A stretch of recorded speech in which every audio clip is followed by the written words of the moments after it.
ഇതൊക്കെ ഞാൻ പറയാൻ വെച്ചിരുന്നു, അത് മുഴുവൻ പോയി. ഇതേ ചോദ്യങ്ങൾ തന്നെയല്ലേ എന്റെ അടുത്ത്? അല്ല, ഞാൻ അതിനൊക്കെ ഉത്തരം കണ്ടുപിടിച്ച് വെച്ചിരിക്കുന്നു. ഭഗവാനെ, അതെന്തായിരിക്കും? ജണ്ട പഠിക്കലൊന്നുമല്ല, വേറെന്താണ്?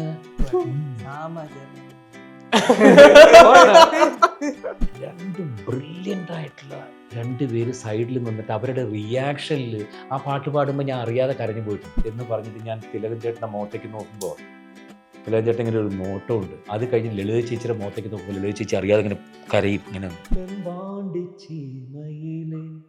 തേനൂറും വീതിയിലെ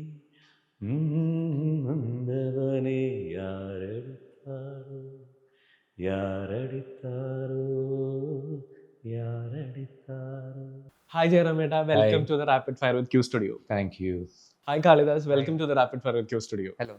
ഒരു മൂവി യൂണിവേഴ്സിൽ ജീവിക്കാൻ ഒരു അവസരം കിട്ടുകയാണെന്നുണ്ടെങ്കിൽ ഏത് സിനിമ ചൂസ് ചെയ്യും? ഇപ്പൊ ജയറാമേട്ടൻ അഭിനയിച്ചതോ അഭിനയിക്കാത്തതോ ആയിട്ടുള്ള സിനിമകളിൽ ഒരു ജീവിതം ജീവിക്കാൻ അവസരം കിട്ടുകയാണെന്നുണ്ടെങ്കിൽ ഏത് സിനിമ ചൂസ് ചെയ്യും? തന്നെ ചോദിച്ചാൽ മതി, അതാ ബെറ്റർ. ആണോ? ആലോചിക്കണോ? ശരി, ഞാൻ കാളിദാസിന് ചോദിക്കാം. ഓക്കെ, കാളിദാസിന് ഒരു സിനിമ, ഇപ്പൊ ജയറാമേട്ടനെ വേണമെങ്കിൽ ആവാം, അല്ലെങ്കിൽ സ്വന്തം സിനിമയാവാം, ഇനി അഭിനയിക്കാത്ത സിനിമകളാവാം, ജീവിക്കാൻ ഒരു ക്യാരക്ടറായിട്ട് ജീവിക്കാൻ ഒരു ഓപ്ഷൻ കിട്ടുകയാണെന്നുണ്ടെങ്കിൽ ഏത് സിനിമ ചൂസ് ചെയ്യും? അപരൻ. ഏതെങ്കിലും ക്യാരക്ടർ ഉണ്ടോ സ്പെഷ്യലി? അതിൽ ഉത്തമൻ. നൈസ്. ഇതുവരെ കണ്ടിട്ടില്ല. കഷ്ടപ്പെട്ട് സിനിമയ്ക്ക് വേണ്ടി പഠിച്ചൊരു കാര്യം? പാവകഥകൾ. ഐ മീൻ വേറൊരു ജെൻഡർ അല്ല ഞാൻ. എക്സാക്ട്ലി. അതെ. ചൈൽഡ്ഹുഡിലേക്ക് നമ്മളെ പെട്ടെന്ന് കണക്ട് ചെയ്യുന്ന ഒരു സ്മെല്ല്? ആനയുടെ. അതെന്താ? ഇതൊക്കെ ഞാൻ പറയാൻ വെച്ചിരുന്നു, അത് മുഴുവൻ പോയി കിട്ടി. ആനയുടെ സ്മെല്ല് കിട്ടുമ്പോ എന്താ പെട്ടെന്ന് ഫ്ലാഷ് ആവുന്ന ഒരു മെമ്മറി? എന്റെ നമ്മുടെ ആന, കണ്ണനാന. ജയറാമേട്ടന്റെ കാളിദാസിന് ഏറ്റവും ഇഷ്ടപ്പെട്ട ഒരു സിനിമ? ടഫാണ് പറയാൻ, എനിക്ക് അറിയാം, പക്ഷെ ഒരെണ്ണം പറയണം. വീണ്ടും ചെലവിട്ട്. പെർഫെക്റ്റ്. കാളിദാസിന്റെ പ്ലേലിസ്റ്റിലുള്ള ടോപ്പ് 3 സോങ്സ്? കൂലിയിലെ പവർ ഹൗസ്, പിന്നെ വേറെ ഏതാ, ലിയോല് ബാഡാസ് അല്ല നാറെഡി, ആ, പിന്നെ റായനിലെ പാട്ട്. ഫുൾ തമിഴാണ്. ഞാൻ വർക്കൗട്ട് ചെയ്യുമ്പോ അതാ കുറച്ചും കൂടി അനിരുദ്ധ ഉണ്ടെങ്കിൽ വർക്കൗണ്ട് ഒരു പവർ ഉള്ളൂ. ഓ നൈസ്. കാളിദാസ് ചെയ്തതില് ഏറ്റവും ക്ലോസ് ടു ഹാർട്ട് ആയിട്ട് നിൽക്കുന്ന ഒരു ക്യാരക്ടർ? ജയറാമേട്ടൻ ചെയ്തതില് കാളിദാസിന് ചെയ്യണമെന്ന് തോന്നിയ ഒരു ക്യാരക്ടർ, അതായത് ഈ ക്യാരക്ടർ ഞാൻ ചെയ്താൽ എനിക്ക് ക്ലോസ് ടു ഹാർട്ട് ആയിട്ട് തോന്നും? മൂന്നാം പക്കം. ഇതേ ചോദ്യങ്ങൾ തന്നെയല്ലേ എന്റെ അടുത്ത്? അല്ല, ഞാൻ അതിനൊക്കെ ഉത്തരം കണ്ടുപിടിച്ച് വെച്ചിരിക്കുന്നു. രണ്ടെണ്ണം വേറെ ഉള്ളൂ. ഓക്കെ, ഒരു മൂവി യൂണിവേഴ്സിൽ ജീവിക്കാൻ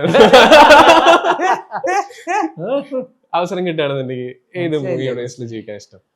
ഒരു കഥാപാത്രമല്ലേ ചോദിച്ചത്? ഒരു കഥാപാത്രം, ഒരു സിനിമയിലെ ഏത് കഥാപാത്രം? അതെ, അത് എനിക്ക് എക്കാലത്തെയും എനിക്ക് എൻ്റെ ജീവിതമായിട്ട് വളരെ റിലേറ്റഡ് ആയിട്ട് തോന്നിയിട്ടുള്ള ഒന്നാണ് തൂവൽ കൊട്ടാരത്തിലെ ആ ചെണ്ട വക്കീല്.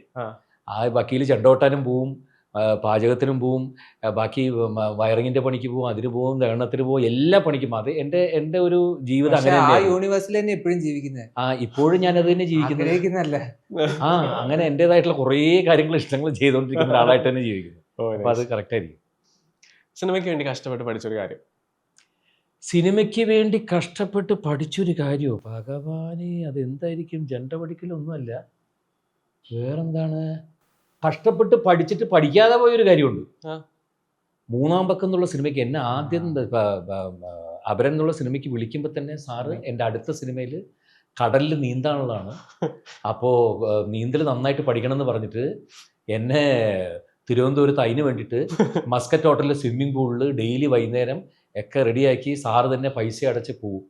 എന്നിട്ട് അവിടെ പോയി ഇവിടം വരെ ഇങ്ങനെ കിടക്കും.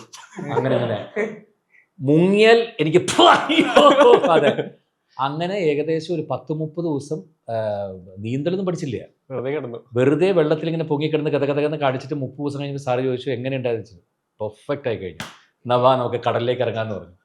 അപ്പോൾ ആ കഥ തന്നെ കടലിൽ പോയിട്ട് 3-ാമത്തെ ദിവസം എൻ്റെ ഡെഡ് ബോഡി വരുന്നതാ, 3-ാമത്തെ ദിവസം മരിച്ചിട്ട് മറ്റേ ബോഡി തിരിച്ചു വരുന്നതാ. ഞാൻ വിചാരിച്ചു ഇതോടുകൂടി എൻ്റെ കത്തികൾ തീർന്നു കിട്ടിയെന്നുള്ളത്. കഴിഞ്ഞ പ്രാവശ്യം നമ്മൾ ദുബായിൽ പോയപ്പോ കഴിഞ്ഞ വർഷം 4 ഫീറ്റിന്റെ സ്വിമ്മിംഗ് പൂൾ ഉണ്ട്. അപ്പൊ അതിൽ മുങ്ങിപ്പോയിട്ട് ചക്കിയെ രക്ഷപ്പെടുത്തിയ ചക്കി ചാടി രക്ഷപ്പെടുത്തേണ്ടി വന്നു. കഷ്ടപ്പെട്ട് പഠിച്ചിട്ടും അത് പഠിച്ചില്ല. ഓക്കെ, ചൈൽഡ്ഹുഡിലേക്ക് പെട്ടെന്ന് കണക്ട് ചെയ്യുന്ന ഒരു സ്മെല്ല്? അത് കണ്ണം പറഞ്ഞു തന്നെയാണ്. ആന. ആനച്ചൂരെന്ന് പറയും. ആ ആനച്ചൂര്. അത് ആനയായിട്ടും പൂരങ്ങളായിട്ടും ഇഷ്ടമുള്ളവർക്ക് പെട്ടെന്ന് അത് പറഞ്ഞാൽ മനസ്സിലാവും. ഒരു പൂരം കഴിഞ്ഞു കഴിഞ്ഞാൽ ആ പൂരപ്പറമ്പിൽ ഒരു ആനച്ചൂരെന്ന് പറയും. ഉണ്ടാവും. അത് ഭയങ്കരമാണ്. അത് ഒരുപാട് വർഷം പല സ്ഥലങ്ങളിൽ ആസ്വദിച്ചിട്ടുള്ള ആളാണ് ഞാൻ. കേരളത്തിലെ പ്രധാനപ്പെട്ട പൂരങ്ങൾക്ക് മുഴുവൻ പോകുന്ന ഒരാളാണ്. അപ്പോൾ ഇപ്പോൾ തൃശ്ശൂർ പൂരമായാലും ആറാട്ടുപുഴ പൂരമായാലും ഉത്രാളിക്കാവ്, വല്ലങ്കി, നെന്മാറ വല്ലങ്കി, അത് എല്ലാ ഉത്സവത്തിനും, പ്രത്യേകിച്ച് പാലക്കാട് ഭാഗത്തേക്കുള്ള എല്ലാ പൂരങ്ങൾക്കും. അത് പ്രത്യേകിച്ച് എന്താണെന്ന് വെച്ചാൽ പാലക്കാട് ഈ കൊയ്ത്ത് കഴിഞ്ഞ പാടങ്ങളിലാണ് ആന ഇറങ്ങി ഉത്സവം നടക്കുക. അതെ. അപ്പോൾ ആ ഉത്സവം കഴിഞ്ഞ മണ്ണിൻ്റെ മണവും ആനച്ചൂരും ഇതെല്ലാം കൂടിയിട്ടൊരു സുഗന്ധം. അത് ഒരു പൂര ആസ്വാദകനെ സംബന്ധിച്ചിടത്തോളം അത് ഭയങ്കരതാണ്. അതെ. പറഞ്ഞു മനസ്സിലാക്കാൻ പറ്റില്ല, അത് എൻ്റെ വീട് അനുഭവിച്ചവർക്ക്. എൻ്റെ വീട് തൃശ്ശൂരാ. അപ്പൊ പിന്നെന്താ, തൃശ്ശൂരും പാലക്കാട്ടുകാർക്ക് അത് പറയേ വേണ്ടല്ലോ. അതെ. കാളിദാസന്റെ ജയറാമേട്ടന് ഏറ്റവും ഇഷ്ടപ്പെട്ട പെർഫോമൻസ്? ഏറ്റവും ഇഷ്ടപ്പെട്ട പെർഫോമൻസ് തങ്കം എന്നുള്ളത് എല്ലാവരും എടുത്തു പറയുകയും കണ്ണനെടുത്ത് പറയുകയും ആണെങ്കിൽ പോലും എനിക്ക് എൻ്റെ വിടപ്പുൻ്റെ ബ്രില്യൻ്റ് ആയിരുന്നു. ബ്രില്യൻറ്റ്. അത് ആ പ്രായത്തിലൊരു കുട്ടിക്ക് എടുക്കാവുന്നതിനേക്കാൾ കുറച്ച് കൂടുതലാണ്. അതുകൊണ്ടാണ്. അതെ. ജയറാമേട്ടൻ്റെ പ്ലേലിസ്റ്റിലുള്ള ഒരു ടോപ്പ് 3 പാട്ടുകൾ? അല്ലിയാമ്പൽ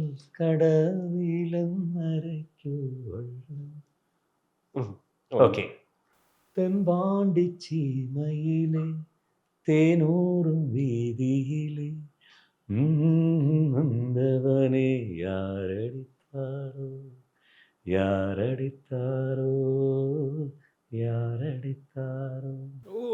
നീ ഉണ്ടല്ലോ, ഓർമ്മയില്ലേ?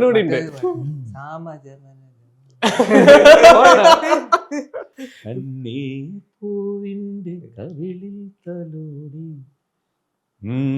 മുഴങ്ങും പഴമ്പാട്ടിൽ മുങ്ങി മറുവാക്കു കേൾക്കാൻ കാത്തുങ്ങാതെ പൂത്തുമ്പി എന്തേ മറഞ്ഞു ഉള്ളൂർ കുടം പോലെ. അടിപൊളി. ഒന്നും മൂളാവുന്ന 3 പാട്ടുകൾ. ഇത് 3 അല്ല, 300 ഉണ്ട്. ഇനി ജയറാമേട്ടൻ ഒരുപാട് റൊമാൻറ്റിക് സോങ്ങുകളിലും കുറെ പാട്ടുകൾ നമ്മുടെ മലയാള സിനിമയ്ക്ക് തന്നിട്ടുണ്ട്. ഇതില് ഒരു പാട്ട് ഇപ്പോ ഷൂട്ട് ചെയ്യണ ഒരു ഓപ്പർച്യൂണിറ്റി കിട്ടുകയാണ്. ഇത് കിട്ടിയില്ല, മനസ്സിലായി. കുറെ പാട്ടുകള് നമ്മുടെ മലയാള സിനിമയ്ക്ക് ജയറാമേട്ടന്റെ ത്രൂ ആക്ടിങ് നമുക്ക് കോൺട്രിബ്യൂഷൻ വന്നിട്ടുണ്ട്. റൊമാൻറ്റിക് സോങ്സ് ഉണ്ട്, അല്ലാത്ത പാട്ടുകളുണ്ട്. അതിലൊരു പാട്ട് ഇപ്പൊ റീഷൂട്ട് ചെയ്യാൻ ഒരു ഓപ്പർച്യൂണിറ്റി കിട്ടാണ്. സെയിം ആൾക്കാരുടെ കൂടെ, സെയിം ക്രൂ എല്ലാം. ഏത് പാട്ട് ചൂസ് ചെയ്യും? ഒരെണ്ണം. തിരിച്ചും എനിക്കത് ആ പാട്ട് പാടി ഒന്ന് റീക്രിയേറ്റ് ചെയ്ത് ഒന്നുകൂടി പാടിയാൽ കൊള്ളാമെന്ന് തോന്നാവുന്നതിൻ്റെ കാരണം കൂടി പറയാം.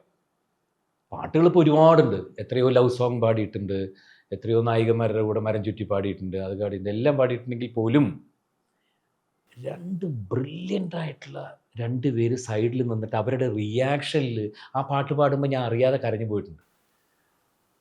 വിശ്വം കാക്കുന്ന നാഥ വിശ്വൈക നായക ആത്മാവിലെരിയുന്ന തീയണക്കും എന്നാത്മചൈതന്യം നിറയ്ക്കൂ. വീണ്ടും ചില വീട്ടുകാര്യങ്ങളിലെ പാട്ട്. അകലാതെ അകലുന്നു സ്നേഹാംബരം, നീ അറിയാതെ പോകുന്നു എന്നൊമ്പരം എന്ന് പറഞ്ഞിട്ട് ഞാൻ തിലകൻ ചേട്ടൻ്റെ മുഖത്തേക്ക് നോക്കുമ്പോൾ തിലകൻ ചേട്ടൻ ഇങ്ങനെ ഒരു നോട്ടമുണ്ട്. അത് കഴിഞ്ഞ് ലളിത ചേച്ചിയുടെ മുഖത്തേക്ക് നോക്കുമ്പോൾ ലളിത ചേച്ചി അറിയാതെ ഇങ്ങനെ കരയും ഇങ്ങനെ നിന്നിട്ട്. അത് കഴിഞ്ഞ് അടുത്ത ഷോട്ട് എൻ്റെ കണ്ണ് നിറഞ്ഞിരിക്കുന്നത് ഞാൻ അറിയാതെ കരഞ്ഞു പോയതാണ്. അപ്പോൾ ഒരു പ്രാവശ്യം കൂടി എനിക്ക് തിലകൻ ചേട്ടനെ ഇപ്പുറത്ത് നിർത്തി, ലളിത ചേച്ചി ഇപ്പുറത്ത് നിർത്തി ആ പാട്ട് ഒന്നുകൂടി പാടണമെന്ന് ആഗ്രഹമുണ്ട്. ദാസേട്ടൻ പാടി. അത് നല്ലൊരു മൊമെന്റ് ആയിരുന്നു.